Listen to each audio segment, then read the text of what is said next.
कि अर्जुन जब भगवान श्री कृष्ण के चरणों के अंदर आए तो उन्होंने अपने मन के अंदर यही सोचा कि सब कुछ करने वाले प्रभु आप हैं।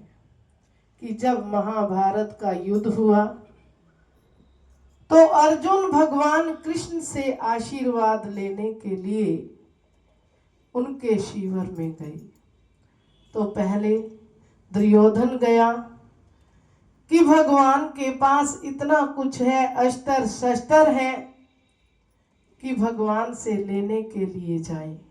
तो पहले दुर्योधन पहुंचा कि भगवान के पास, कि उनके सर के पास जाकर खड़ा हो गया दुर्योधन हाथ जोड़कर, कि भगवान विश्राम कर रहे थे अपने आसन पर। तो पहले अर्जुन जाकर सिर के पास खड़ा हो गया हाथ जोड़कर। तो इतने में ही अर्जुन आ गए, भगवान श्री कृष्ण के चरणों के अंदर नमस्कार किया। तो भगवान ने सामने देखा कि अर्जुन खड़े हुए हैं। तो जब दुर्योधन पहले आए तो दुर्योधन कहने लगे भगवान श्री कृष्ण को कि पहले मैं आया हूं, आपने मुझे देखा ही नहीं। तो भगवान कहने लगे कि अर्जुन सामने खड़े हैं, इसलिए नजर आ गए कि आप पीछे खड़े हो सर के पास, तो मुझे नजर नहीं आई।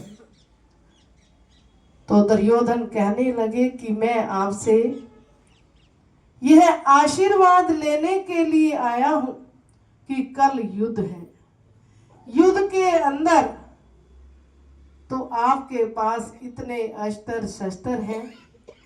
तो भगवान कहने लगे कि आपको क्या चाहिए। तो दुर्योधन कहने लगे कि मुझे जितने भी आपके पास अस्त्र शस्त्र हैं कि यह सब चाहिए। तो भगवान कृष्ण कहने लगे कोई बात नहीं, कि जितने भी अस्त्र शस्त्र हैं हम आपको देते हैं। उसके बाद अर्जुन से पूछा कि आपको क्या चाहिए। तो अर्जुन कहने लगे, भगवान श्री कृष्ण के चरणों के अंदर सर झुकाया और नमस्कार की कि हे प्रभु, मैं आपसे आशीर्वाद लेना चाहता हूं कि आप आशीर्वाद दो कि जब आप मेरे साथ हो कि मैं केवल आपको ही लेना चाहता हूं, कि जब आप मेरे साथ खड़े रहेंगे तो मुझे किसी बात की चिंता नहीं। इसी तरह कहते हैं कि जब हम भगवान को ही मांग लेंगे, प्रभु को ही मांग लेंगे, तो किस बात की चिंता हो जाती है। तो चिंता प्रभु को होती है। तो सब कुछ करने वाले वो प्रभु आप बन जाते हैं कि छोड़ दी डोरी सरकार पे, जैसे भी चलाएं चले जाएंगे। कि हम जीव संसारी जीव सहारा लेते हैं दुनिया का, परिवार वालों का, लेकिन हम सबका सहारा वो प्रभु है।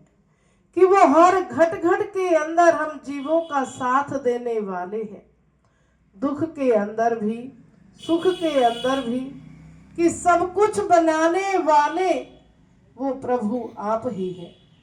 कि जब उनके चरणों के अंदर विश्वास बन जाता है, कि जैसे अर्जुन का विश्वास